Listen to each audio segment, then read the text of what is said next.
The blood on my hands wasn't mine. I stared at the crimson smears across my palms, my mind disconnecting from the horror of what had just happened. 3 hours. That's how long it had been since I'd put Marco down for his afternoon nap, kissed his dark curls, and whispered that I loved him. 3 hours since my world had been ripped apart. The apartment was destroyed, furniture overturned, drawers yanked open and emptied across the floor, the window in Marco's bedroom shattered. Glass crunched under my feet as I stood in the doorway of his room, staring at the empty bed, the scattered toys, the small shoe he'd lost in whatever struggle had taken place. My son was gone, and I knew exactly who had taken him. The note had been pinned to his pillow with a knife, theatrical, cruel, designed to terrorize. 4 words in Italian that made my blood run ice cold. Il debito deve pagare. The debt must be paid. Dante's debt. Dante's enemies. Dante's world that I'd run from 3 years ago, pregnant and terrified, swearing I'd never look back. But they'd found me anyway. My phone buzzed in my pocket. The 3rd call from Detective Morrison in the last hour. I ignored it again. The police couldn't help me. Not with this. Not when the people who had Marco operated outside every law, every jurisdiction, every moral boundary that civilized society recognized. There was only one person who could get my son back. The same man who destroyed me 3 years ago. I grabbed my jacket, checked the loaded Glock I'd kept hidden since leaving New York, and headed for the door. My neighbor, Mrs. Chen, was standing in the hallway, her elderly face creased with concern. "Sophia, the police were just here. They said..." "I know." I kept moving toward the stairs. "I have to go." "Where? You should wait for them to. They can't help me." The words came out harder than I intended. I softened my voice. "Thank you for calling them, but I need to handle this myself." She grabbed my arm, surprisingly strong for someone in her 70s. "That man who came looking for you last month, the one in the expensive suit who asked questions. This is about him, isn't it?" My blood ran cold.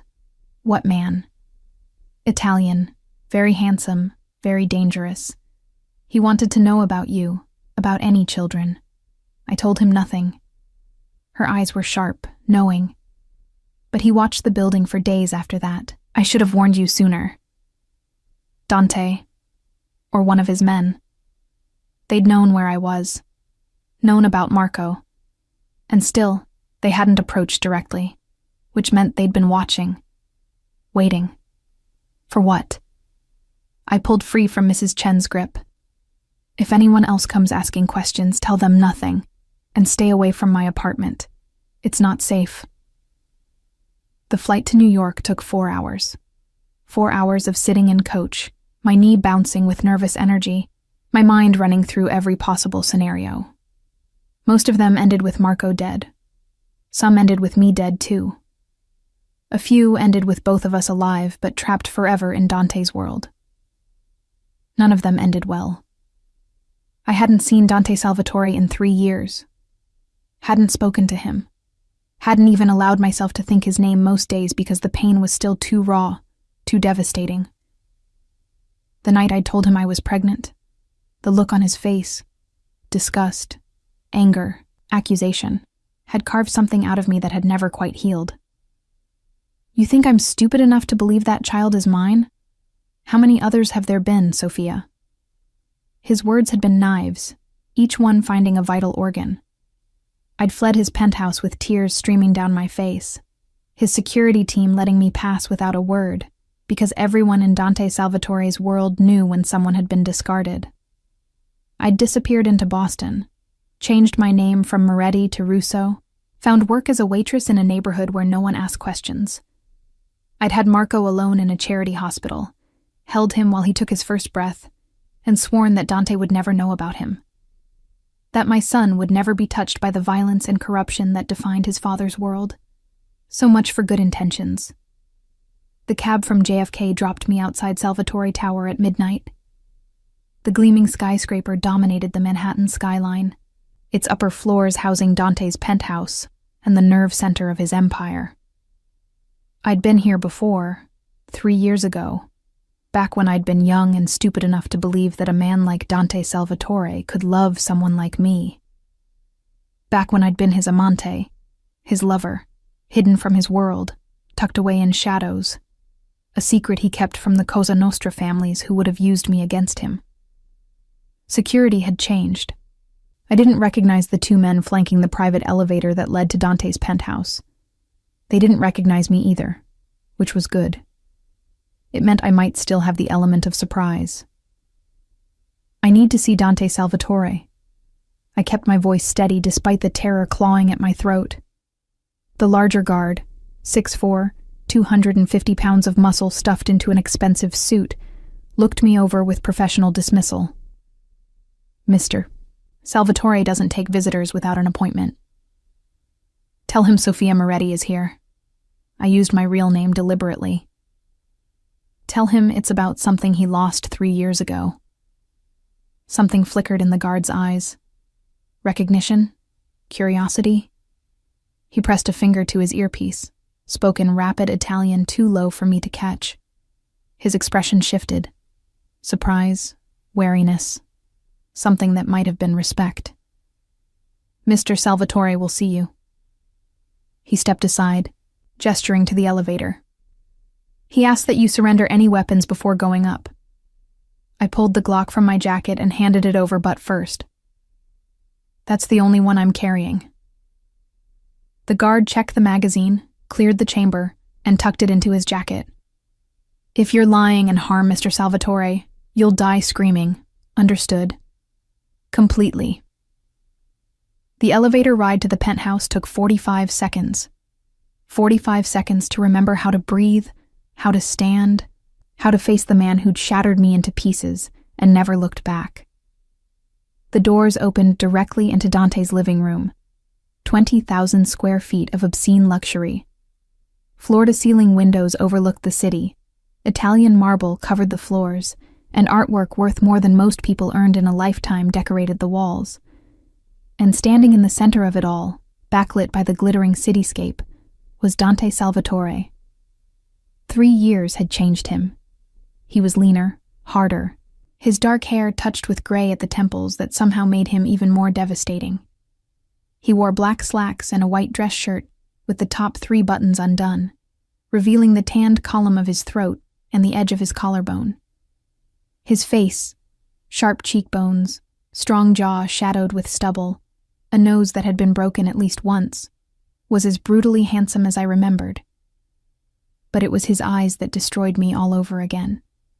Dark brown, almost black, intense enough to strip away every defense I'd built over 3 years of survival. Those eyes tracked over me with predatory focus, cataloging every change. I'd lost weight, I knew. The stress of single motherhood and constant fear had hollowed my cheeks, sharpened my features. I'd cut my hair shorter, dyed it darker. I wore jeans and a leather jacket instead of the elegant dresses he'd once bought me. I looked nothing like the young woman who'd warmed his bed 3 years ago. His expression revealed nothing. Sofia Moretti, back from the dead. I need your help. The words tasted like ash, like surrender, like every nightmare I'd had about this moment. Do you? He moved closer with that fluid grace that had always reminded me of a predator. And why would I help you, piccola bugiarda? Little liar. The insult stung, but I'd expected it. Because they took our son. The temperature in the room dropped 20 degrees. Dante went absolutely still, his entire body tensing like a coiled spring. When he spoke again, his voice was soft, deadly, the voice that had sentenced men to death without raising an eyebrow. Say that again. Our son, Marco. He's 3 years old. He has your eyes and your stubborn temperament, and he was taken from my apartment in Boston 6 hours ago. My voice cracked despite my best efforts. They left a note, in Italian. Il debito deve pagare. The debt must be paid. Dante's jaw was granite. Who took him? I don't know. But they know about you. About us. There is no us. He cut me off with brutal efficiency. There hasn't been for 3 years. Not since you disappeared without a word, without a trace, making me believe you'd run off with whatever man you'd been fucking behind my back. I was never unfaithful to you. The accusation burned like acid. Not once in the year we were together.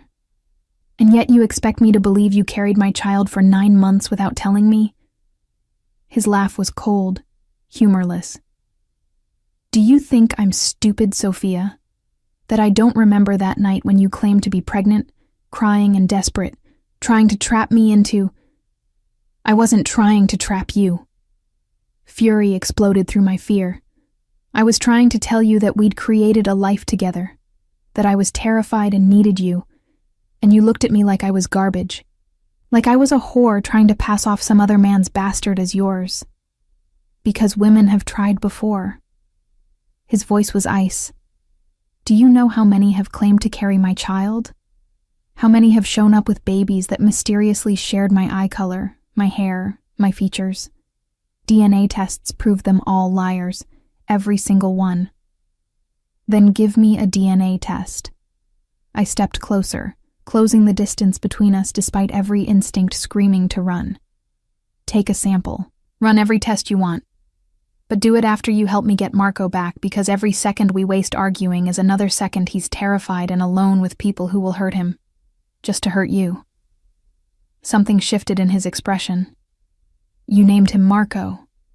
After my grandfather. My throat was tight. The only man in my family who was worth a damn. Dante studied me for a long moment.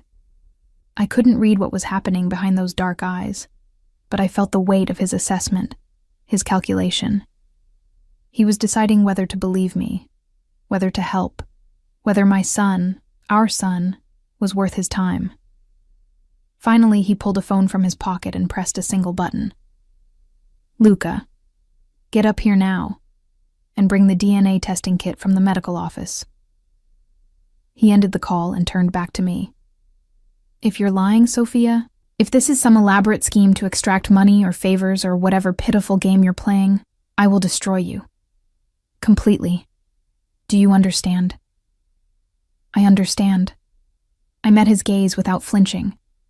And if you waste time with tests and threats while our son is being tortured by your enemies, I'll kill you myself. His smile was sharp, dangerous, and somehow approving. There's the fire I remember. The woman who told a room full of capos that their opinions on art were pedestrian and boring. That was before I knew they were all criminals. You knew exactly what we were. He moved closer still, invading my space, using his height and presence to intimidate. You knew from the first night, when you saw Giuseppe Caruso kiss my ring. You knew, and you stayed anyway because you liked the danger, the money, the power. He wasn't wrong. I'd been 23, naive, but not stupid, drawn to Dante's dark magnetism like a moth to flame. I'd told myself I could handle it, that I could be part of his world without being consumed by it. I'd been wrong. I stayed because I loved you. The admission cost me something. I stayed because I was stupid enough to believe you might love me back. Love. He said the word like it was poison. Love is for civilians, Tesoro, for people who can afford weakness. Then why did you keep me for a year? I challenged. Why did you come to my apartment 3 times a week? Why did you buy me books you'd read just so we could discuss them? Why did you hold me after nightmares and tell me about your mother? His expression closed off completely. I don't remember any of that. Liar. The elevator chimed, and a man stepped out. Tall, lean, with silver threading through his dark hair and a face marked by old scars. Luca Benedetti, Dante's consigliere, and the closest thing he had to a friend. Luca's eyes widened when he saw me. Sophia. Madonna. We thought you were dead. Disappointed? I couldn't help the bitterness. Relieved. His smile was genuine. Dante was insufferable after you left. Worse than usual. I don't pay you for commentary. Dante took the small medical kit from Luca's hands. She claims the child is mine. We test first. Then we discuss next steps. The DNA test took 5 minutes. A swab of my cheek. My confirmation of Marco's location and birth date. Luca's notation of all relevant details. The sample would be rushed to Dante's private laboratory with results available in hours. Hours I didn't have. The note mentioned a debt, Dante said once the sample was secured. What debt? I don't know. I've been living in Boston under an assumed name. I haven't had contact with anyone from your world. I don't know who would have reason to. The Calabresi family. Luca's voice was grim. They're making moves against our territory in the North End. Aggressive moves. We've been pushing back, but if they learned about a son, about an heir, they'd take him as leverage. Dante's expression was carved from stone. Force me to give ground or watch my bloodline die. But they don't know for sure if Marco is yours, I pointed out. The note could be a bluff. They could be testing to see how you respond. Which means we have a narrow window. Dante moved to his desk, pulling up what looked like building schematics on a massive monitor. If they're uncertain, they'll wait before making demands. Use the time to verify the child's value. Run their own DNA comparisons if they have samples from my bloodline. How would they get those? His smile was cold. The Calabresi family has been collecting samples from Salvatore bodies for 2 decades. Every funeral, every burial, every time one of mine ends up in the morgue. They're patient, thorough. If they have Marco, they'll test him. And when they confirm he's yours? Then they'll call with demands. He turned to face me. Territorial concessions, money, weapons, possibly my complete withdrawal from certain operations. They'll bleed me dry, and then kill the boy anyway, because that's what you do to enemy heirs. The casual way he said it, kill the boy, made me want to scream. Then we get him back before they can test him. We find where they're holding him, and we take him. We? Dante's eyebrow arched. We do nothing, Sophia. You'll stay here where it's safe while my men locate and retrieve the child. The hell I will. I moved toward him, fury overriding fear. He's my son. I've kept him alive for 3 years. I've protected him from your world, from people who would use him as a pawn. And I'm not sitting in your tower while someone else decides his fate. You're a civilian with no combat training, no weapons, and no understanding of how this works. His voice was inflexible. You'll be a liability. I'm his mother. I stepped into his space, close enough to smell the expensive cologne that brought back too many memories. And I'm the only one here who puts his life above your pride. So either you let me help, or I walk out that door and find him myself. We stared at each other, locked in a battle of wills that neither of us could afford to lose. I saw the calculations running behind his eyes. The risk of letting me come versus the risk of me going rogue and compromising his operation. Finally, Luca cleared his throat. She has a point, Dante. If the boy is yours, his mother's presence could be useful. Children respond better to familiar faces in crisis situations. This isn't a crisis situation. Dante's gaze never left mine. It's a war. And in war, Sophia, people die. Messy. Brutal. Are you prepared for that? I'm prepared to do whatever it takes to get Marco back. I held his stare, including working with you. Something shifted in his expression. Respect, maybe, or recognition of the steel I'd developed over 3 years of survival. Fine, but you follow orders. My orders. If I tell you to stay back, you stay back. If I tell you to run, you run. Understood? Understood. And Sophia? He leaned down until his mouth was inches from my ear. If this is a trap, if you're working with the Calabresi family to lure me into an ambush, I'll make sure you die slowly enough to regret every lie you've ever told. His breath was warm against my skin, his proximity sending unwanted shivers down my spine. I hated that my body still responded to him, that 3 years of distance hadn't erased the way he made me feel. "It's not a trap," I whispered back. "It's a mother begging the father of her child to save their son." He pulled back, his expression unreadable. "Then let's go to war." Dante's war room was exactly what I'd expected. Cold efficiency wrapped in intimidating luxury. The walls were lined with monitors showing security feeds from across the city, digital maps marking territory boundaries, and what looked like military-grade communication equipment. 6 men in expensive suits stood around a massive oak table, their conversations dying the moment we entered. All eyes turned to me. I recognized a few faces from 3 years ago.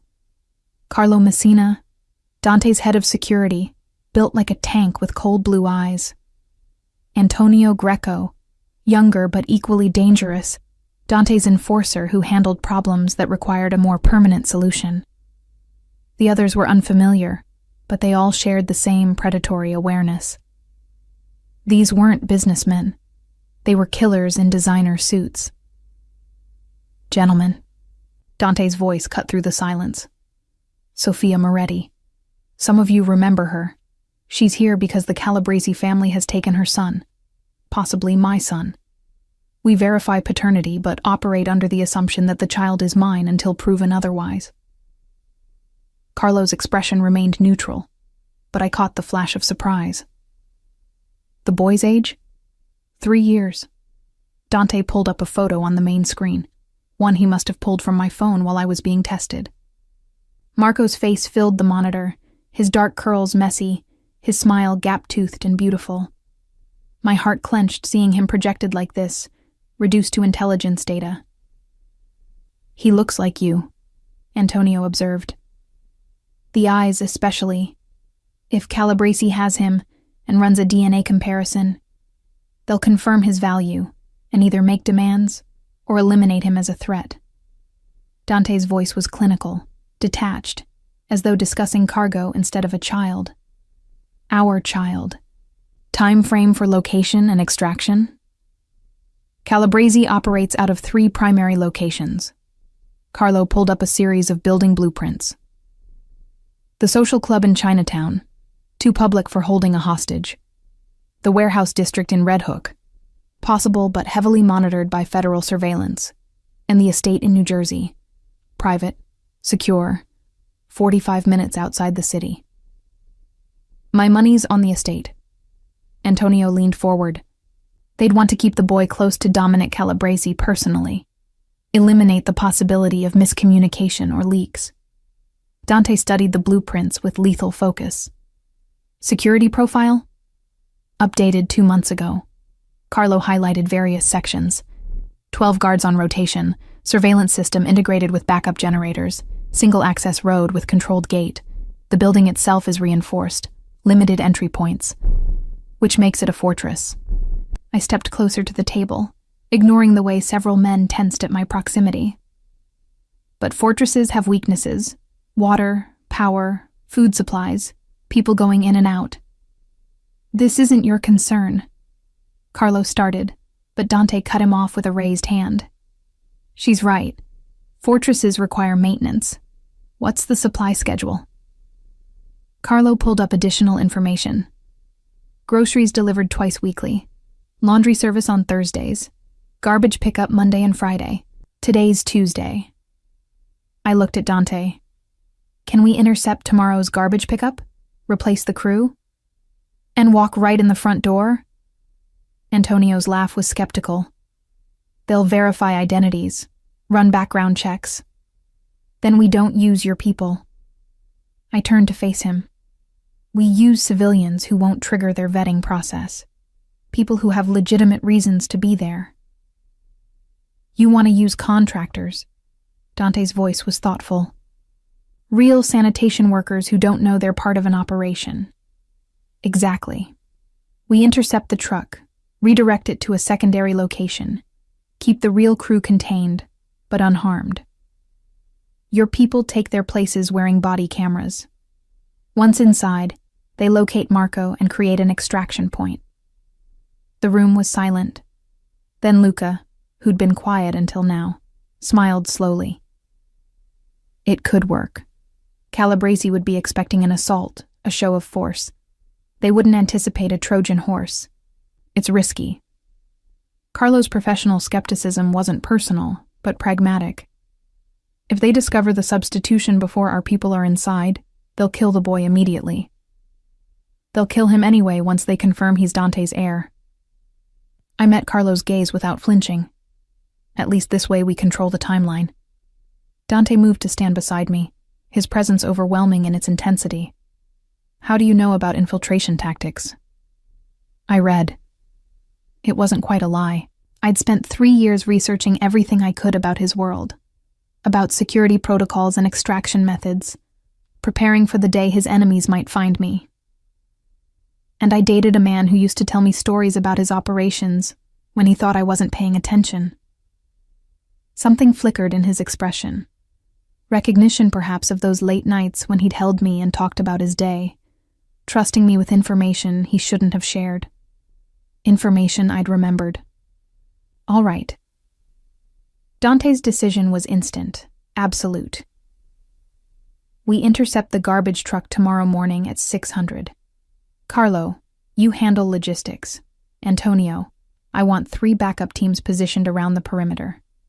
Luca, coordinate with our contacts in NYPD. I want traffic cameras offline during the operation. And me? I asked. You stay here. No.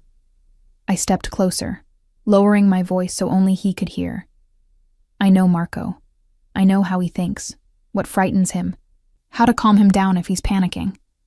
You need me on site. What I need is for you to not die and make this entire operation meaningless. His jaw was granite. You'll monitor from here. If we extract Marco successfully, you'll be the first voice he hears over comms. That's the compromise. It wasn't a compromise. It was an order. But arguing in front of his men would undermine both of us. Fine. But I want a direct line to whoever's going in. No delays, no filters. Agreed. He turned back to his team. Dismissed. Briefing at 0500 tomorrow. Luca, stay. The men filed out, leaving the 3 of us alone in the war room. Luca moved to pour 3 glasses of whiskey from a crystal decanter, handing one to me without asking if I wanted it. To family, he toasted quietly. May we bring him home. The whiskey burned going down, warming the ice that had settled in my chest. Why are you helping me? 3 years ago you told me to leave Dante's world, that I was a liability he couldn't afford. I told you that you'd get hurt if you stayed, Luca corrected. I never said I wanted you gone. Dante was different with you, softer, more human. When you disappeared. Luca. Dante's voice was warning. She deserves to know. Luca met his friend's glare without flinching. You looked for her, Sophia. For 6 months, Dante had people searching everywhere. Hospitals, morgues, women's shelters, bus stations. He thought you'd been killed, that his enemies had taken you because of his connection to you. My throat tightened. I didn't know. Because you vanished completely. Dante's voice was cold. New name, new city, new identity. Either you're very good at disappearing, or someone helped you. Which was it? I debated lying, but he'd find out eventually. Both. I used your money, the account you'd set up for me. I cleaned it out the night I left. $50,000 to disappear. His expression was unreadable. That account was supposed to be a safety net. It was, just not the kind you intended. And who helped you? I hesitated. Giving up my source would put them at risk. But Marco's life hung in the balance, and I couldn't afford to keep secrets. Lucia Ferretti. She ran your cover operations 3 years ago. She owed me a favor. Lucia Ferretti is dead. Dante's words were flat. Car accident 2 years ago. Brake line failure. No. The room tilted slightly. Lucia had been kind to me, protective, one of the few women in Dante's organization who hadn't treated me like a threat or a whore. Was it really an accident? Unknown. At the time, I assumed natural criminal attrition. His gaze was penetrating. Now I wonder if Calabresi has been playing a longer game than we realized, removing people who might have information about you, about Marco. You think they've been planning this for years? The scope of it was terrifying. I think the Calabresi family is thorough. Luca pulled up additional files on the main screen. Look at this. Timeline of incidents over the last 3 years. 2 of our accountants died in what appeared to be random muggings. An attorney we used for custody disputes had a fatal heart attack at 42. A nurse from the hospital where Dante was treated last year died in a home invasion. All people who would have had access to DNA samples or personal information. I studied the timeline, seeing the pattern emerge. They've been collecting data and eliminating sources. Dante's voice was grim.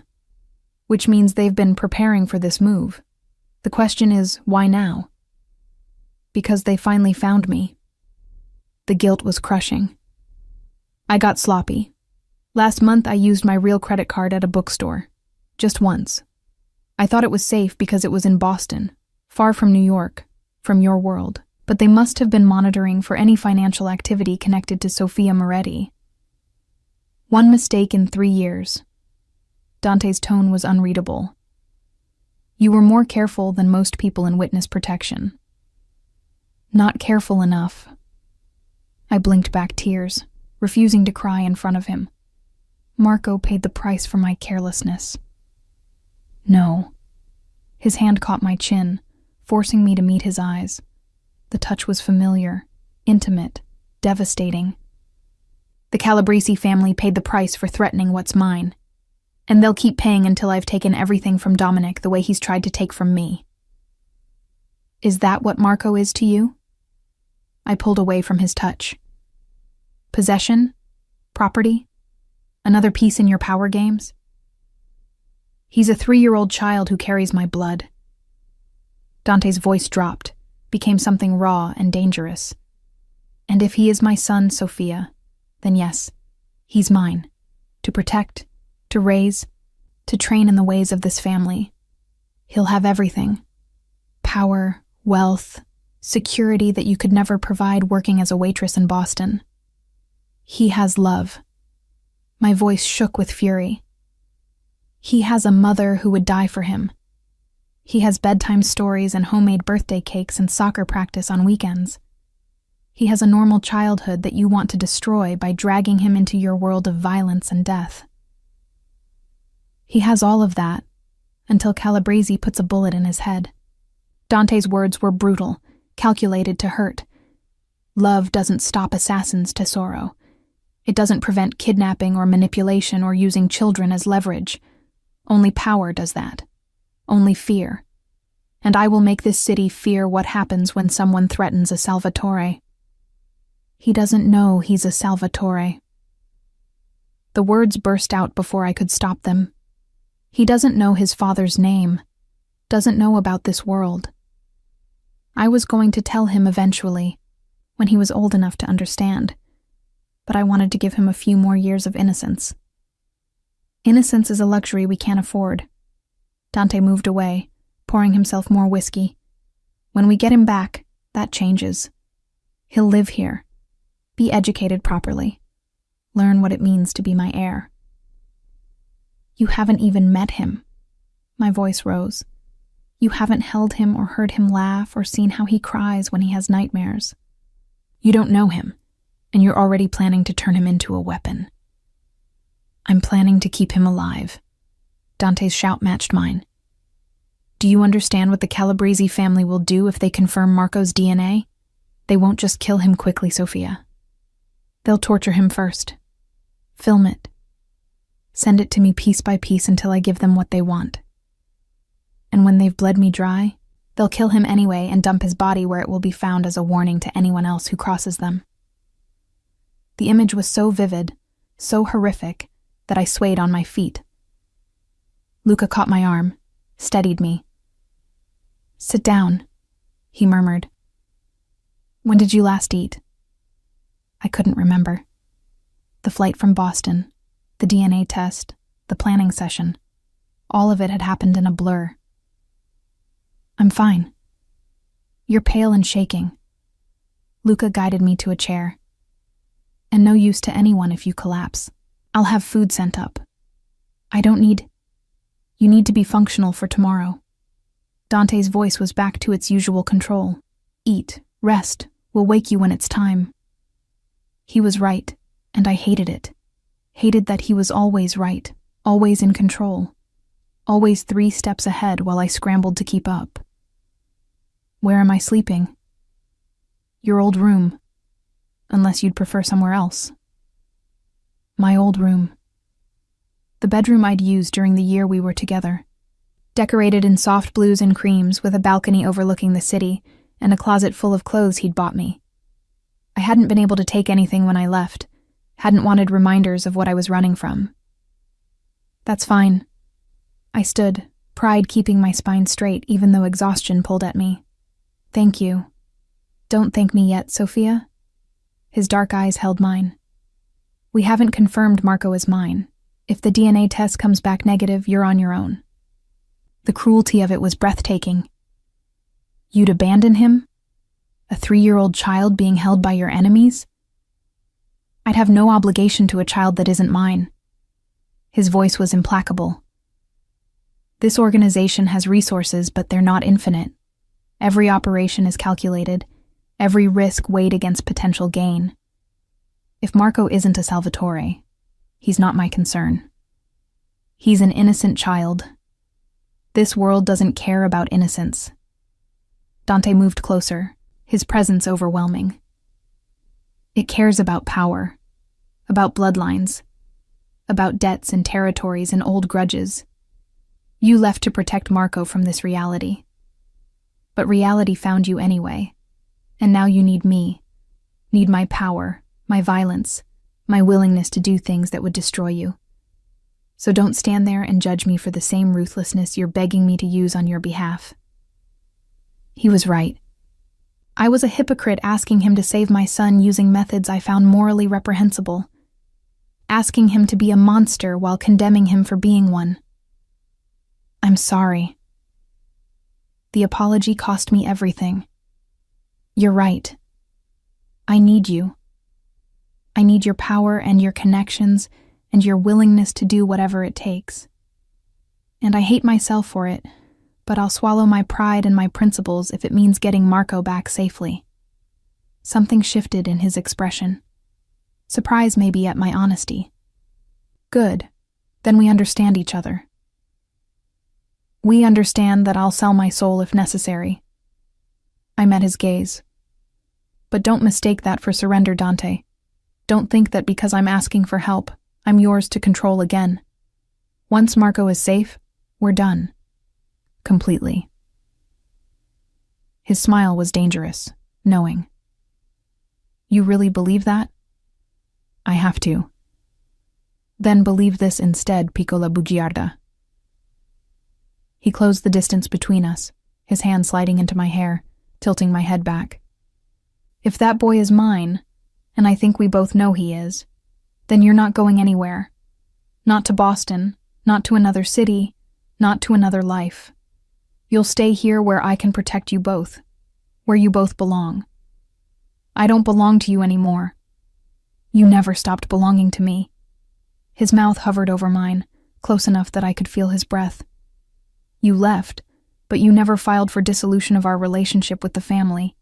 You never formally severed ties, which means in the eyes of every famiglia in this city, you're still mine. We were never married. Marriage is a legal contract. What we had was deeper than that. You were under my protection, in my bed, part of my world. Those bonds don't break just because you run away, Sophia. Then I'm breaking them now. I tried to pull away, but his grip tightened, not painful but immovable. You can't break what you don't understand. His voice was dark velvet, seductive and terrifying. But you'll learn. After tomorrow, after we bring Marco home, you'll understand exactly what it means to be mine. He released me then, stepping back with that same predatory grace. Get some rest. We have a war to win. I fled. There was no other word for it. I fled from his presence, from his intensity, from the way my body still responded to him despite 3 years and 1,000 reasons to hate him. Luca led me to my old room, left me with a promise that food would arrive shortly, and closed the door with a soft click. Alone, finally, I let myself crumble, sank onto the bed I'd once shared with Dante, and pressed my face into the pillow to muffle the sobs that tore through me. My son was in danger. I was trapped in the world I'd escaped, and the man I'd once loved, might still love, God help me, was treating this like a business transaction. But he was my only hope. Tomorrow we'd go to war. And somehow, I'd find the strength to face whatever came next. For Marco. Always for Marco. The DNA results arrived at 3 a.m. I wasn't sleeping. Hadn't been able to despite the exhaustion weighing down my bones. I'd paced the length of my old room for hours. Memories assault me from every corner. The balcony where Dante and I had shared wine and stories under the stars. The bathroom where he'd drawn me baths and washed my hair with surprising gentleness. The bed where we'd made love with an intensity that had terrified and exhilarated me. This room had been my sanctuary once. Now it felt like a beautiful prison. The knock was soft, respectful. I opened the door to find Luca holding a manila envelope, his expression carefully neutral. The results? My voice was hoarse. Dante wants to see you in his office. The walk down the hallway felt endless.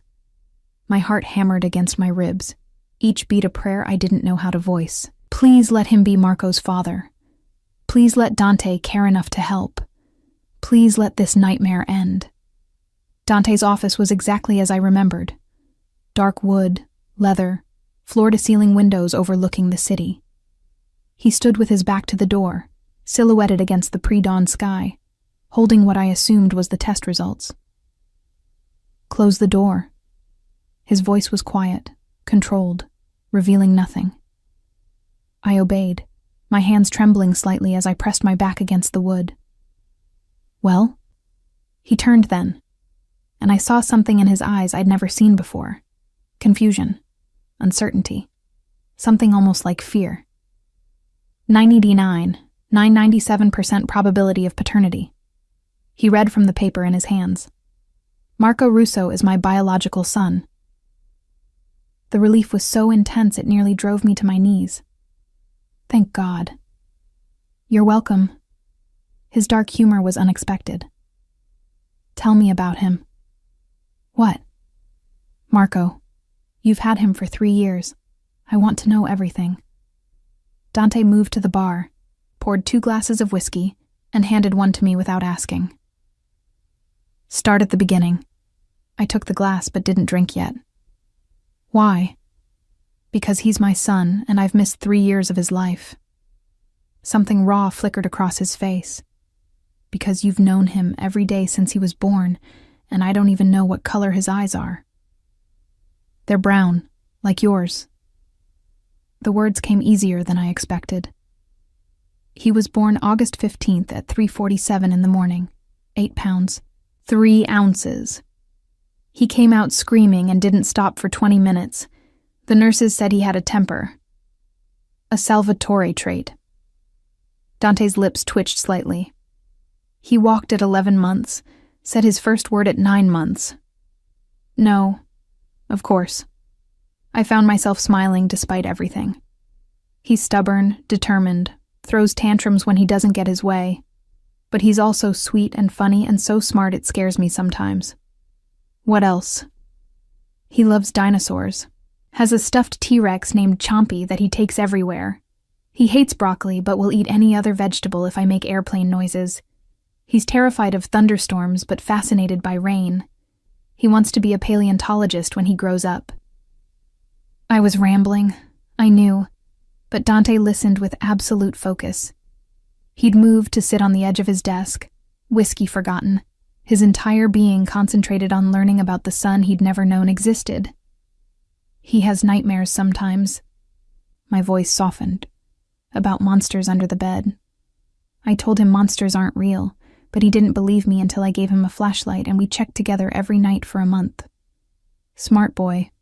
Verify your intelligence before accepting comfort. Dante's approval was clear. What does he know about me? Nothing. I met his gaze. I told him his father had to go away for work, that you didn't know about him, that someday when he was older, I'd help him find you if he wanted, and if he didn't want, then I wouldn't force him. I set down my untouched whiskey. He deserves to choose his own relationships, Dante. Even with his father. He's 3. He can't make those kinds of decisions. He's 3 now. But eventually he'll be old enough to understand what you are, what you do, and he'll have to decide if he wants that life. He won't have a choice. Dante's voice hardened. He's a Salvatore. That's not a decision. It's a destiny. So was I supposed to be?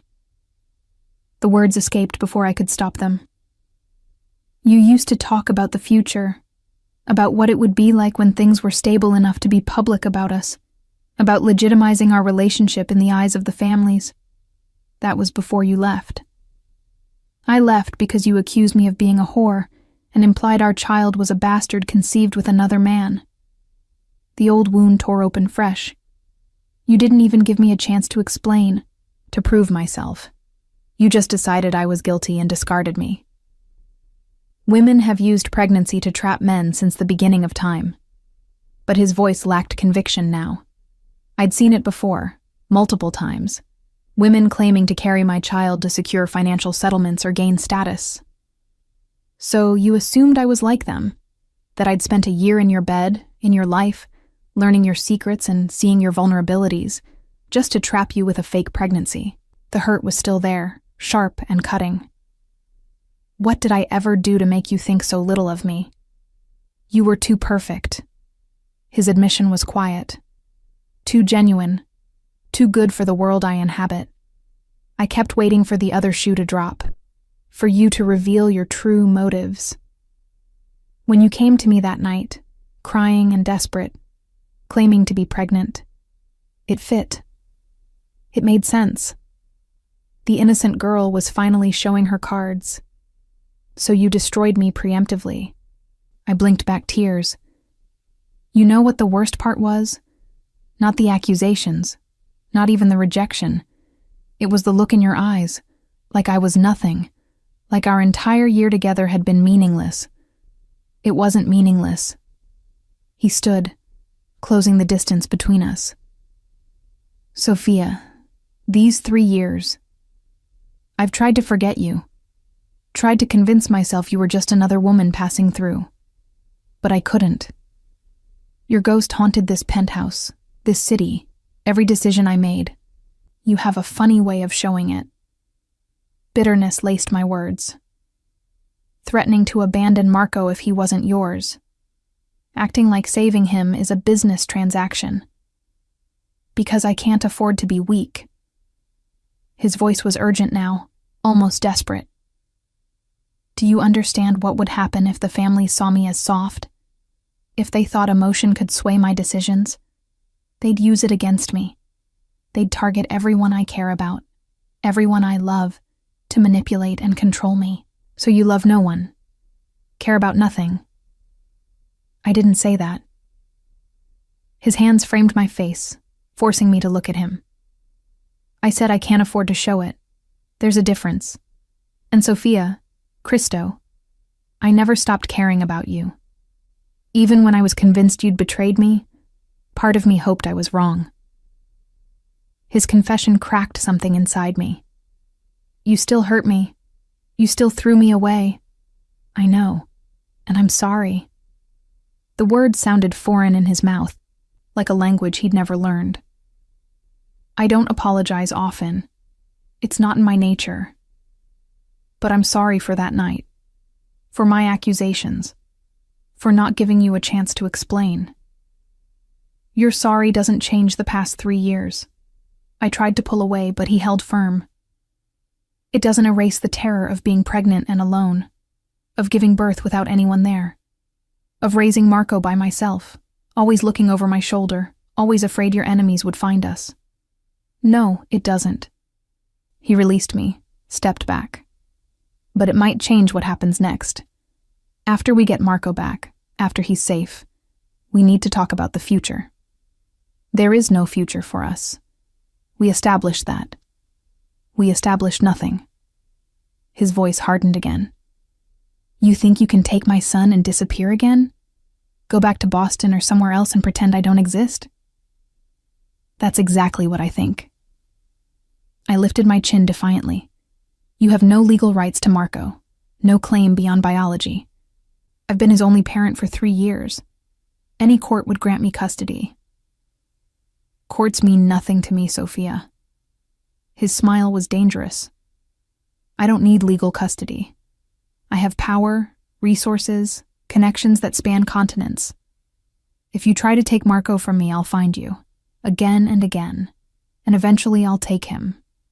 Not because I want to hurt you, but because he's mine, and I protect what's mine. By threatening the mother of your child? Rage boiled through me. By forcing me to choose between my safety and his? That's your idea of protection? My idea of protection is keeping both of you here where I can eliminate any threat before it reaches you. He moved closer, his presence overwhelming. You think you're safer in Boston? Working a job that barely pays rent? Living in a neighborhood where my enemies found you in less than 6 months? I was careful. You weren't careful enough. He cut me off brutally. And Marco paid the price. If he'd been here, under my protection, with my security team monitoring every approach, this never would have happened. The guilt was crushing, because he was right. If I'd stayed, if I'd fought through the pain and humiliation to remain in Dante's world, Marco would be safe now, tucked in bed in this fortress of a building rather than held hostage by people who'd torture him just to make a point. I was trying to give him a normal life. My voice broke. I didn't want him raised around violence and crime and people who see children as leverage. Normal doesn't exist for people like us. Dante's voice softened slightly. My father tried to give me a normal childhood, sent me to regular schools, let me have friends outside the family. Do you know what happened? I shook my head. I was 8 years old when my best friend's father tried to kidnap me. He worked for a rival family, befriended my father specifically to get close to me. They grabbed me after school, held me for 36 hours, beat me when I wouldn't stop crying for my mother. His jaw was granite. My father got me back, killed everyone involved. But after that, I never left the estate without armed guards, never made friends who weren't thoroughly vetted, never had another normal day. The image of 8-year-old Dante, terrified and hurt, made my chest ache. I'm sorry that happened to you. Don't be sorry. It taught me the most important lesson of my life. Safety is an illusion, unless you're strong enough to enforce it. My father's mistake was believing he could give me normalcy while remaining in this world. He couldn't, and neither can you. So what do you want from me? I asked tiredly. Complete surrender? For me to accept that you own us now? I want you to accept reality. He pulled me closer, his hand settling on my waist. Marco is my heir. That's not negotiable. He'll be raised here, educated in our ways, protected by the full might of the Salvatore family. The question is whether you'll be part of that. Whether you'll stay as his mother and my... Your what? I challenged when he hesitated. Your mistress? Your kept woman? The whore you were convinced I was 3 years ago? My wife. The words hung between us like a detonation. I stared at him, certain I'd misheard. What? Marry me. His voice was firm, absolute. Not because I'm trying to trap you or control you, but because Marco deserves parents who are united. Because the families need to see that you're not a weakness, but a partner. Because, Cristo, because I want you, Sophia. I've wanted you since the moment you left. And now that I know Marco exists, now that I have a son, I want us to be a family. You're insane. I tried to pull away, but his grip was immovable. You think I'd marry you after everything? After you rejected me, threatened me, accused me of betraying you? I think you'll marry me because it's the smart choice. His voice dropped, became seductive. As my wife, you're untouchable, protected by every alliance I've built, every obligation that binds the families. You'd have security, resources, the power to protect Marco in ways you never could alone. I'd also be trapped, forever bound to you, to this world, to a life I've spent 3 years escaping. You'd be a queen. He leaned down, his mouth hovering over mine. My queen, ruling beside me instead of hiding in shadows, raising our son together instead of fighting over him, building something neither of us could achieve alone. And if I say no? His smile was dark, knowing. Then we share custody. Marco splits his time between this penthouse and whatever location I deem secure enough for you. You'll see him. I'm not cruel enough to separate a child from his mother. But he'll know his father, learn his heritage, become a Salvatore whether you approve or not. It wasn't really a choice. He was offering me the illusion of decision while making it clear the outcome was predetermined. Marco would be raised in Dante's world. The only question was whether I'd be present for it. I need time to think. You have until we extract Marco. Dante's hand slid up to cut my face. Once he's safe, once we've neutralized the Calabrese threat, you'll give me your answer. And Sophia, think carefully, because this offer won't come again. And if I refuse, then I'll take Marco anyway. His honesty was brutal. And you'll spend the rest of your life fighting for scraps of time with him, watching him grow into the man I raise him to be, always wondering what might have been different if you'd chosen to stay. He kissed me then, not asking permission, simply taking what he wanted. His mouth claimed mine with devastating skill, reminding my body of everything it had missed, everything it still craved despite 3 years of distance. I should have pushed him away, should have slapped him, cursed him, reminded him that he couldn't just demand my life and expect compliance. Instead, I kissed him back. Hated myself for it, but kissed him anyway, pouring 3 years of pain and longing and desperate need into the contact. His hands tangled in my hair, angling my head to deepen the kiss, and I felt myself melting against him, despite every logical reason not to. When we finally broke apart, both breathing hard, his eyes were molten. That's what I thought. That proves nothing. My voice was unsteady. It proves you still want me. Still feel this between us. He traced my lower lip with his thumb. And before you deny it, I want you too, Tesoro. I've wanted you every day since you left, so we can keep fighting, keep pretending we don't affect each other, or we can accept what's already obvious and build something real from it. Real, I laughed bitterly. There's nothing real about this. You're manipulating me, using my love for Marco to force my compliance. I'm offering you a partnership. His voice was firm. Yes, on my terms, in my world. But a partnership nonetheless. You'd have input into Marco's education, his life, his future. You'd be my equal in every way that matters. Except I could never leave. Why would you want to? He challenged. What's waiting for you in Boston? A minimum wage job? An apartment with broken heating? Constant fear that my enemies will find you again?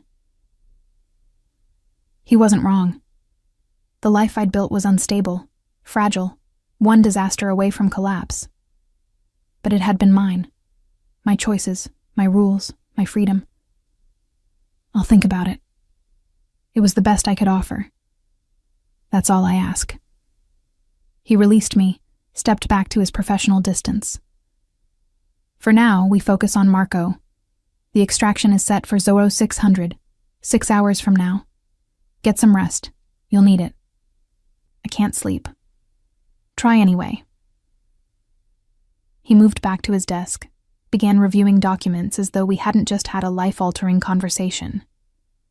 And Sophia, whatever you decide about us, I will be Marco's father.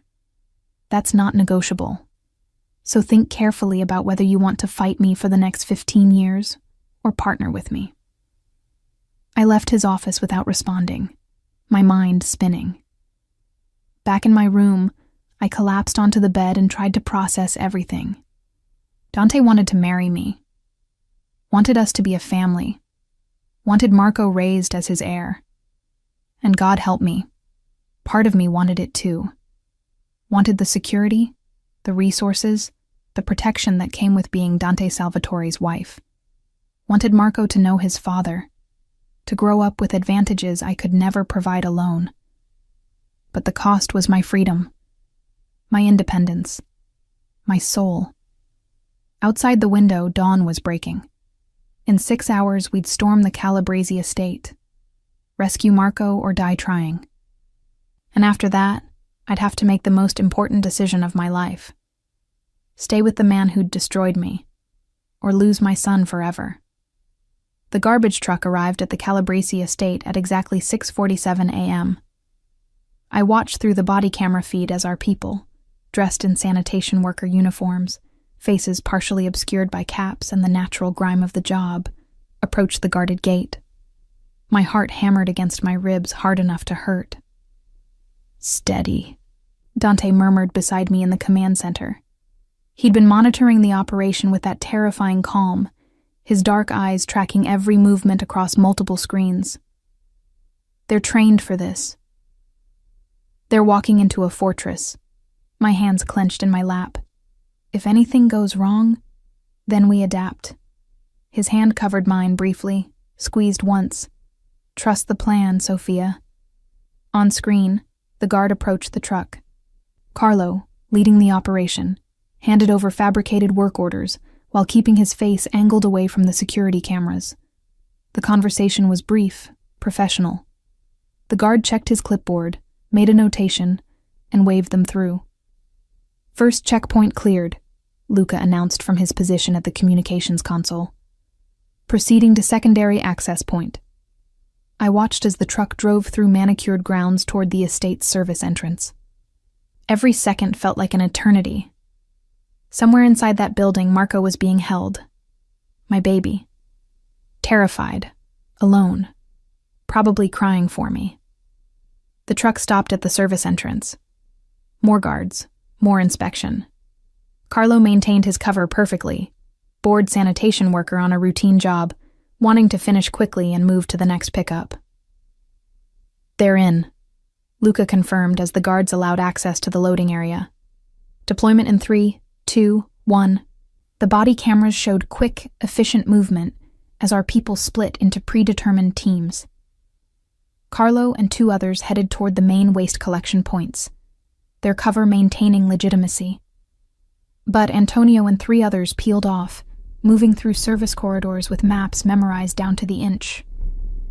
"Target location is 2nd floor east wing," Dante narrated quietly, more for my benefit than the team's. They had earpieces. They knew the plan. Intelligence suggests high-value assets are kept in reinforced rooms with limited access points. "How old is your intelligence?" I couldn't help asking. 72 hours, but infrastructure doesn't change that quickly. On Antonio's camera feed, I saw them reach a stairwell. They moved up with weapons drawn now, cover abandoned. This was the critical moment. If they were discovered now, before locating Marco, the entire operation would collapse into violence. "Contact." Antonio's voice came through, barely a whisper. 2 guards, north corridor. "Status."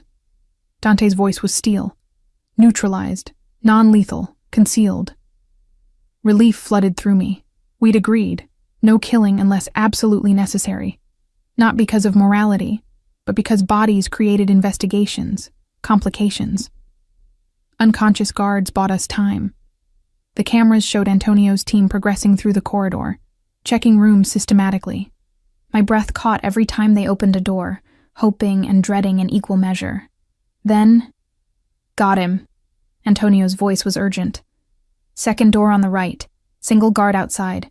Can't confirm if there are others inside. How certain are you it's the target? Dante leaned forward. Door has 3 deadbolts and a keypad. Nothing else on this floor has that level of security. Dante's decision was instant. Breach. Now.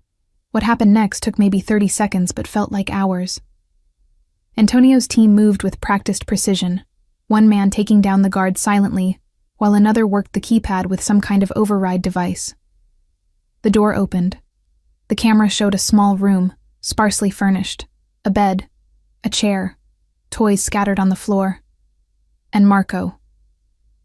My son sat in the corner, his small body pressed against the wall, his face tear-stained and terrified.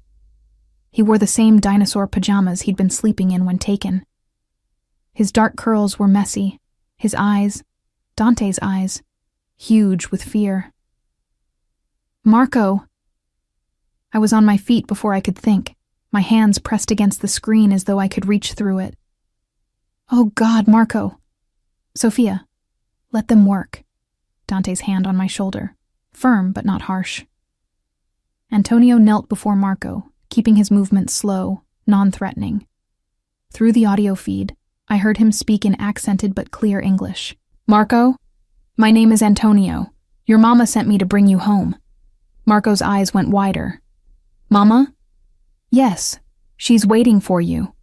But we need to leave right now, okay? Can you come with me? My son hesitated, his gaze darting to the door as though expecting a trap. Smart boy, cautious. But then he nodded, reaching for Chompy, his stuffed T-Rex, and took Antonio's outstretched hand. Target secured, Antonio reported. Exfiltrating now. Negative, a new voice, one of the perimeter team. We have movement, multiple vehicles approaching the estate. This is not normal traffic pattern. Dante cursed in Italian. They know. How? Unknown, but we have maybe 5 minutes before those vehicles reach the gate. Change of plans. Dante's tactical mind was already adapting. Antonio, proceed to extraction point Beta. Carlo, create a diversion. We need attention drawn away from the east wing. Perimeter teams, prepare to engage if necessary. Dante. I grabbed his arm. Marco will be in the crossfire. Not if we control the battlefield. He was already moving to a different console, pulling up building schematics. Luca, contact our people inside NYPD. I want units responding to shots fired at the Calabrese estate, but not for another 10 minutes. Buy us time. On it. I watched helplessly as the feeds showed organized chaos. Carlo's team set off fire alarms, creating confusion. Antonio carried Marco now, moving faster, the boy clutching Chompy and looking terrified, but blessedly quiet. They reached the extraction point, a service door that led to the perimeter fence, just as the approaching vehicles arrived at the main gate. Through exterior cameras, I saw at least 8 men pouring out of SUVs, all armed, all moving with military precision. Who are they? I demanded. Calabrese reinforcements. Dante's jaw was granite. Someone tipped them off, or they had scheduled check-ins with their guards, Luca suggested. Either way, we're compromised. Antonio's team reached the fence line. They'd cut through earlier, creating an exit point hidden by landscaping.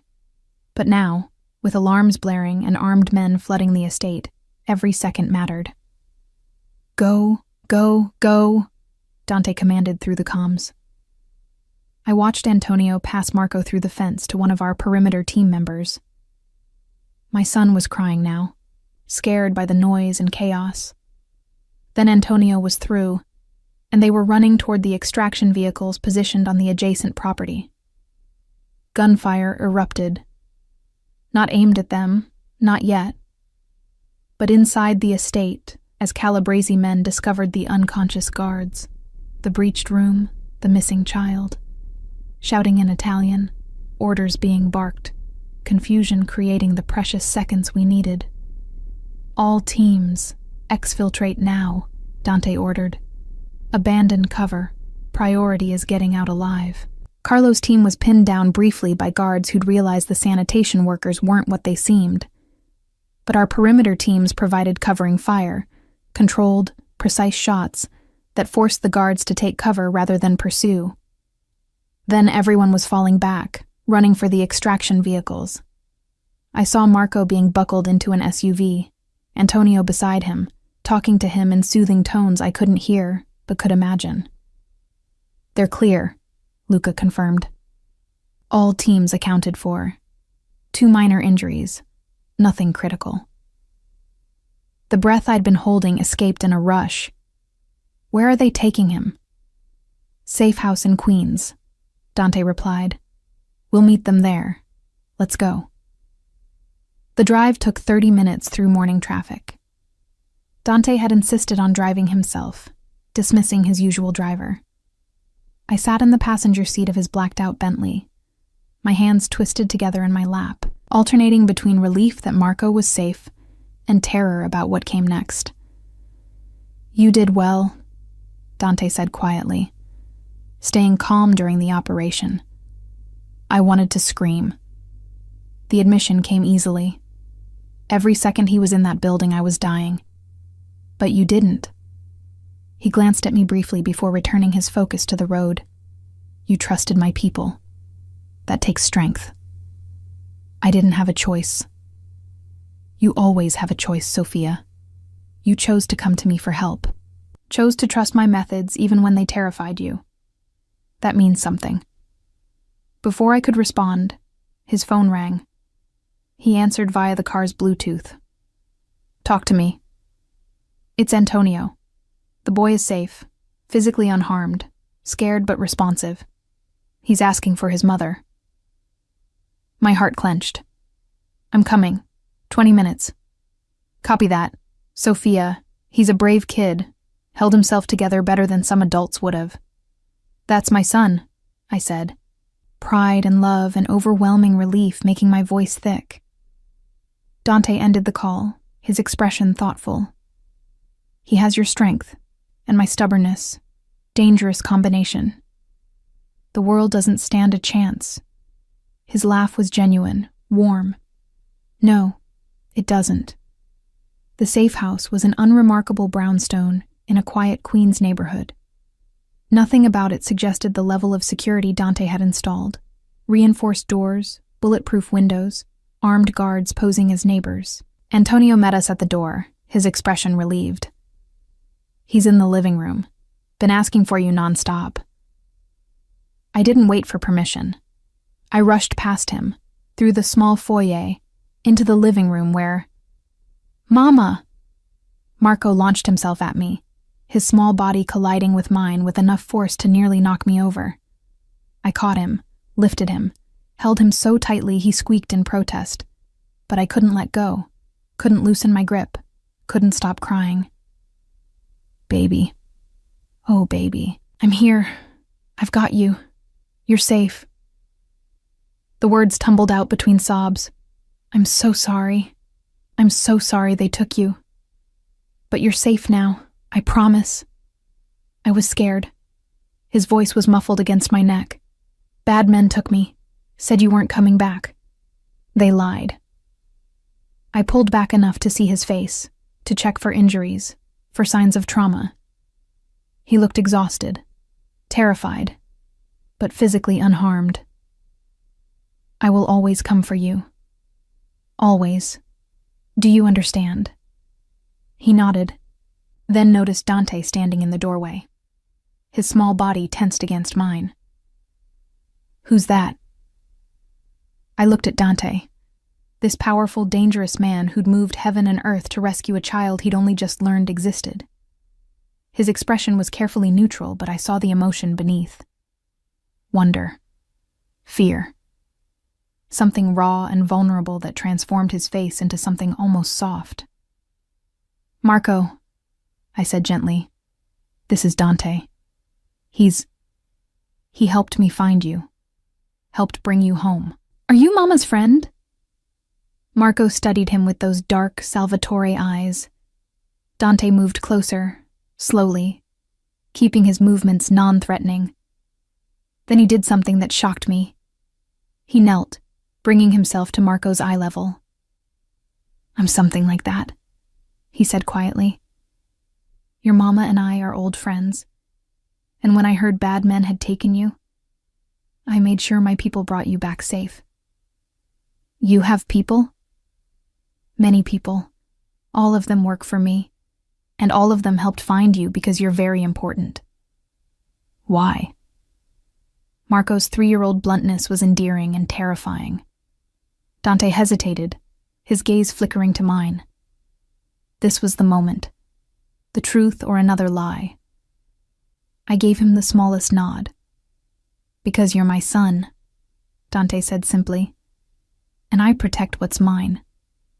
Marco blinked, looked at me for confirmation. I nodded again, tears still streaming down my face. "You're my papa?" His voice was small, uncertain. "Yes," Dante's voice was thick with emotion. "If you'll have me."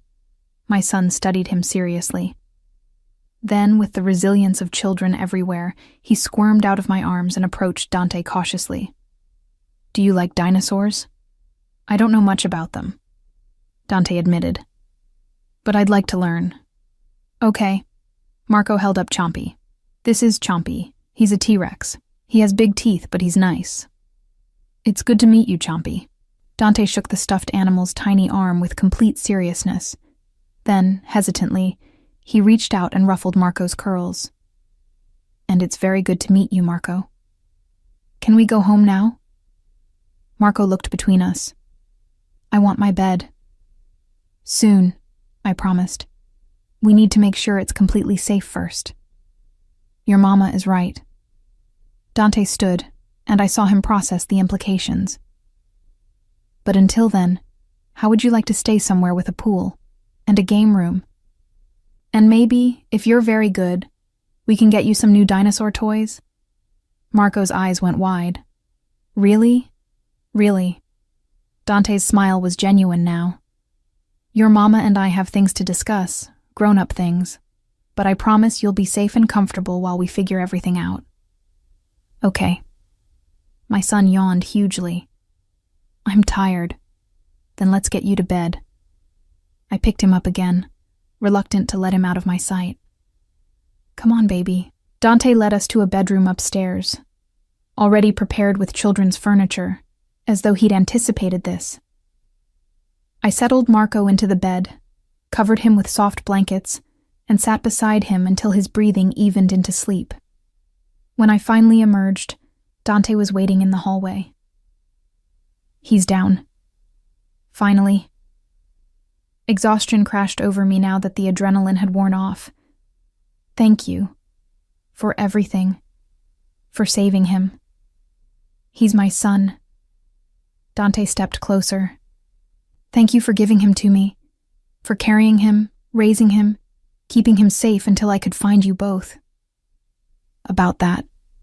I took a breath. "Your proposal. Your demand that I marry you, stay here, raise Marco in your world. I'm listening.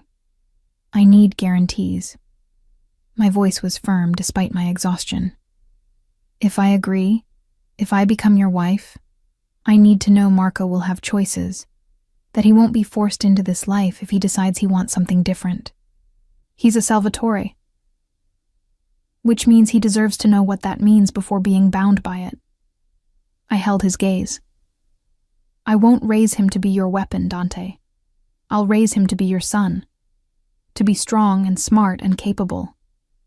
But if, when he's old enough to understand, he chooses a different path, you let him.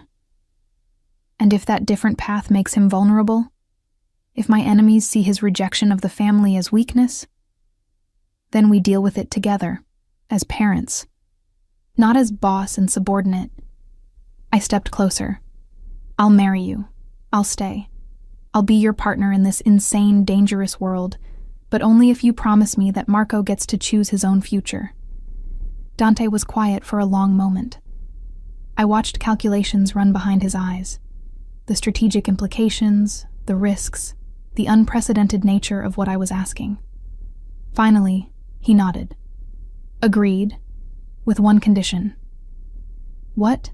He trains anyway, learns self-defense, strategy, how to read people and situations. Those skills serve him regardless of what path he chooses. And if he does choose to walk away from the family, he does it as a Salvatore, with strength, not weakness. I can accept that. I extended my hand formally. Do we have a deal? Instead of shaking, Dante pulled me close, his mouth claiming mine in a kiss that sealed our agreement in a far more primal way. When we finally broke apart, both breathing hard, his voice was rough with desire and something deeper. We have a deal, futura moglie. Future wife. Now let's go home and start building the family we both deserve. The next 3 weeks were a blur of adjustment and revelations. Marco adapted to life in Dante's penthouse with the resilience of childhood. His room, decorated with dinosaur murals that appeared overnight, became his sanctuary. Dante hired a child psychologist who specialized in trauma, ensuring Marco processed his kidnapping in healthy ways. And Dante himself surprised me daily. I watched him read bedtime stories with the same intensity he brought to business negotiations. Saw him negotiate with a 3-year-old over vegetables with more patience than he showed his capos. Found them building elaborate dinosaur habitats with blocks. Dante on his knees in a $1,000 suit, completely absorbed. You're good with him, I observed one evening after Marco had finally fallen asleep. He's easy to love. Dante's admission was quiet, though exhausting. How did you manage alone for 3 years? Necessity, stubbornness, occasional breakdowns in the bathroom where he couldn't hear me cry. He pulled me close, his arms secure around me. You'll never have to do that again. Cry alone, I mean. I'm here now. We're here. The engagement ring appeared 2 weeks after Marco's rescue. A stunning emerald-cut diamond flanked by sapphires. Dante slid it onto my finger during a quiet dinner after Marco was asleep, his expression vulnerable in a way I'd never seen. This belonged to my grandmother, he said softly. She wore it for 60 years. My grandfather gave it to her the day he claimed her as his wife. It's only right that you wear it now. Dante. I stared at the ring, overwhelmed by the weight of tradition it represented. Are you sure? This is a family heirloom. You're family now. You and Marco. This ring represents that. He lifted my hand, pressed a kiss to my knuckles. My grandmother would have liked you. She was fierce like you. Stood up to my grandfather when he was wrong. Raised my father to be strong but compassionate. What happened to her? Cancer. When I was 15, she made my grandfather promise to find me a wife like her. Someone who wouldn't simply obey but would challenge me, push me, make me better. His smile was sad. He died before keeping that promise. I thought I'd never find what they had. Then I met you. I kissed him, pouring emotion I couldn't voice into the contact. We'd been physically careful around each other since reuniting. Too much history, too much pain. But that night, we finally gave in to the need that had been building. He carried me to his bedroom, our bedroom now, and made love to me with a tenderness that destroyed every defense I'd built. This wasn't the desperate passion of our early relationship. It was deeper, more certain, the claiming of two people who'd found their way back to each other through darkness. Afterward, wrapped in his arms with the city lights painting patterns across the ceiling, I finally said the words I'd been holding back. I love you. I loved you 3 years ago and I never stopped, Even when I hated you for hurting me. Even when I ran. Even when I thought I'd never see you again. His arms tightened. I love you too, Tesoro. More than power, more than pride, more than anything in this world. You and Marco, you're my redemption. But redemption, I learned, came with a price. The Calabresi family hadn't accepted Marco's rescue quietly. Dominic Calabresi, the head of their organization, had lost face. His fortress had been breached. His hostage recovered. His plans destroyed. Men like that didn't forgive such insults. The first attempt came on a Tuesday. Dante and I were reviewing wedding plans with the coordinator, a tasteful affair for 200 guests at St. Patrick's Cathedral, when Luca burst in, his face grim. We have a problem. Calabresi made a move against one of our shipping operations. 12 men, coordinated attack. We repelled them, but 2 of ours are dead. Dante went cold, controlled. Retaliation? Already in motion, but Dominic sent a message with the bodies. He wants a sit-down. Says he's willing to negotiate terms for ending hostilities. It's a trap, I said immediately. He wants you exposed, vulnerable. Probably. Dante stood, already shifting into his role as Don. But refusing would make me appear weak. We go, with appropriate security. No, I stood too. We don't go. We send a message back. You don't negotiate with terrorists. And you don't reward attempted kidnapping by giving him face-to-face time. Sophia, he took our son. My voice rose. He held him captive, terrified him. Probably would have killed him if we hadn't extracted him first. And now he wants to negotiate? No, absolutely not. Dante studied me for a long moment. Then, surprisingly, he smiled.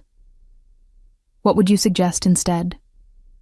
Eliminate the threat, not Dominic himself. That would start a war we might not win. But his operations, his income streams, his power base. Take them apart piece by piece until he's too weak to be a problem. That could take months. Then we take months. I moved closer. You told me once that this world doesn't care about innocence, that it's about power and fear and old grudges. Fine. Let's make Dominic Calabresi fear what happens when you threaten a Salvatore. Make him an example to every other familia that might think Marco is a vulnerability. Luca was grinning. I like how she thinks. So do I. Dante pulled me close, kissed me hard. All right, we do it your way. Luca, start compiling intelligence on Calabresi operations. I want to know every warehouse, every protection racket, every illegal enterprise. We're going to dismantle his empire piece by piece. On it. Over the next 2 weeks, we waged a systematic campaign against the Calabresi family. Not violent. Violence invited retaliation. But methodical destruction of everything Dominic had built. Warehouses mysteriously burned due to electrical failures. Dock workers went on strike, refusing to handle Calabresi shipments.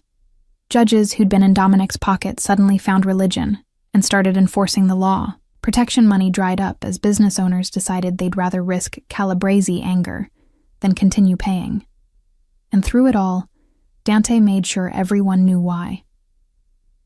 The Salvatore family protects its own, he told every capo, every soldier, every person with ears to hear. Touch what's mine and I'll take everything from you. Not quickly. Not with mercy, but completely. I watched him operate with ruthless efficiency and felt something shift inside me.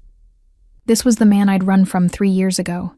Cold, calculating, capable of destroying lives without hesitation.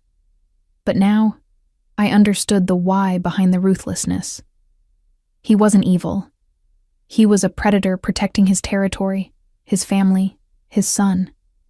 And I'd become part of what he protected. More than that, I'd become his partner in protection.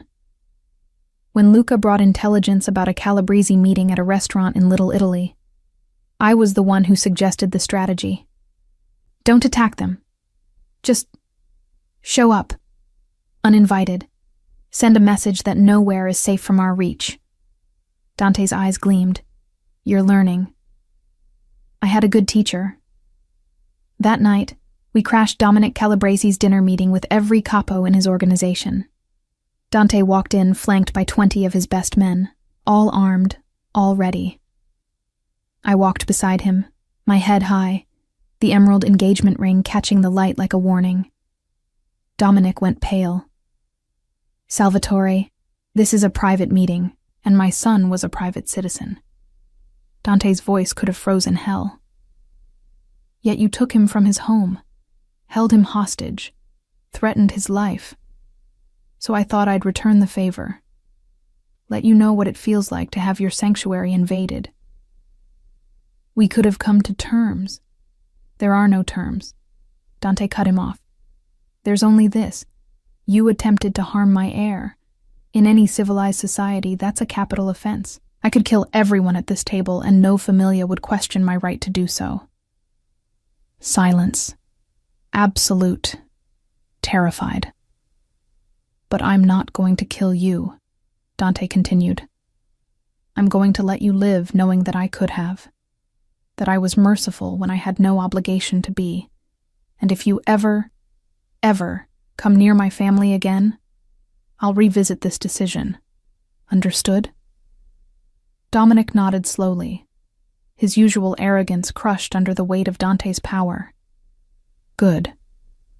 Dante pulled me closer, his arm around my waist.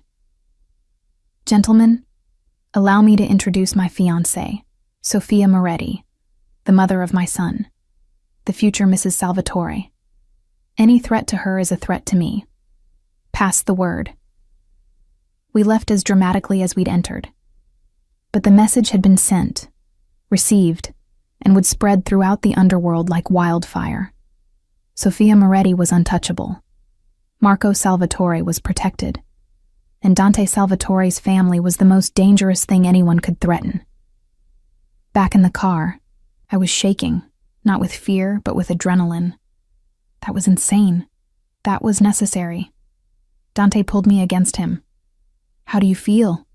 Powerful, I admitted. Terrified, exhilarated. Is that normal? For someone entering my world? Yes. He kissed my temple. You're becoming who you were always meant to be, Tesoro. My equal, my queen. Your partner, I corrected. That too. When we returned to the penthouse, Marco was asleep. But we stood in his doorway for long minutes, watching him breathe, seeing our future in his peaceful face. We did it, I whispered. We kept him safe. We'll always keep him safe. Dante's voice was absolute. Whatever threats come, whatever enemies emerge, we face them together. Together, I agreed, and meant it with everything I had. The wedding took place 6 weeks after Marco's rescue on a crisp December morning that painted Manhattan in gold and white.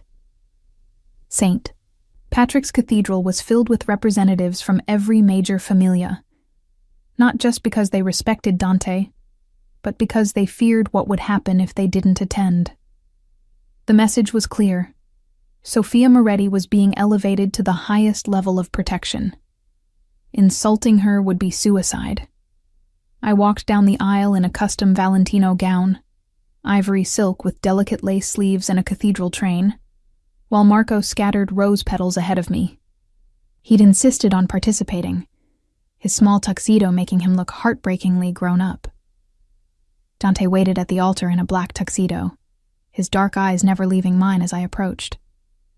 When I reached him, he took my hands and whispered, "You're the most beautiful thing I've ever seen. You're not so bad yourself." The ceremony was traditional Catholic, conducted by a priest who'd known Dante's family for generations. The vows were standard until Dante added his own. I promise to protect you and our son with everything I have. I promise to honor you not just as my wife, but as my partner. I promise to build a life with you that our son can be proud of. And I promise to love you every day, even when you drive me insane. I laughed through tears. I promise to stand beside you in this insane world you inhabit. I promise to be the mother Marco deserves and the wife you need. I promise to challenge you when you're wrong and support you when you're right. And I promise to love you even when you're being impossible, which is most days." The congregation chuckled. Dante grinned. And when the priest pronounced us husband and wife, Dante's kiss was thorough enough to make several elderly nonnas fan themselves. The reception at the plaza was elegant, excessive, and exactly what was expected from a wedding uniting two powerful families. I danced with Dante, with Luca, with Antonio, even with Marco, who stood on my feet and giggled as I waltzed him around the floor. But it was later, after the guests had left and we'd tucked an exhausted Marco into bed, that the real celebration began.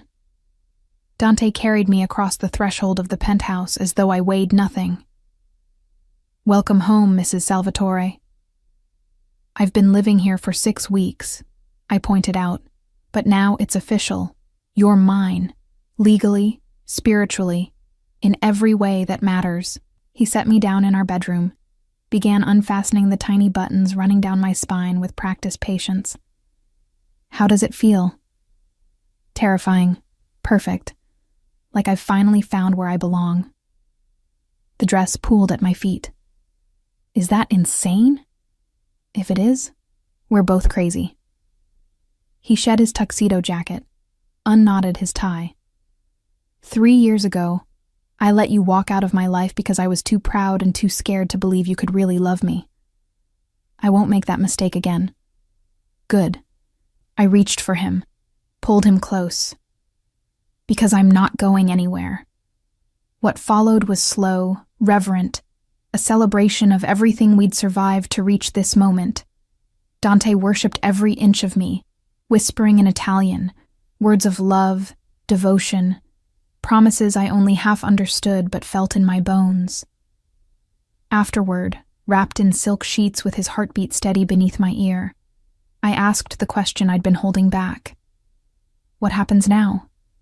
With the families, with your empire, with all of it? "Now we consolidate power."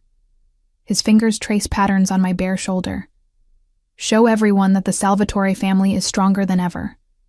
That you and Marco make me more dangerous, not less. By expanding operations? By being selective about which operations to expand." He pulled back enough to meet my eyes. "You were right about eliminating the Calabrese threat systematically. That's the model going forward. Strategic, calculated moves that minimize risk while maximizing impact." "You're going legitimate." I couldn't keep the surprise from my voice. "I'm going smarter," he corrected. "There will always be aspects of my business that operate in gray areas. But for Marco's sake, for yours, I'm willing to shift the balance. More legitimate enterprises, fewer operations that could bring federal attention." "You'd do that for us?" "I'd do anything for you." His voice was raw with sincerity. "You and Marco are my legacy now, Sophia. Not money, not power, not territory. You. And I want our son to inherit something he can be proud of." I kissed him, slow and deep. "Then let's build it together." The next 5 years transformed everything. Dante kept his promise, gradually legitimizing his operations while maintaining just enough of the old ways to keep respect. I took over management of his charitable foundations, directing money toward causes that mattered: children's hospitals, domestic violence shelters, education programs in underserved communities. Marco grew from toddler to young boy, bright and curious and surprisingly well-adjusted, considering his unconventional upbringing.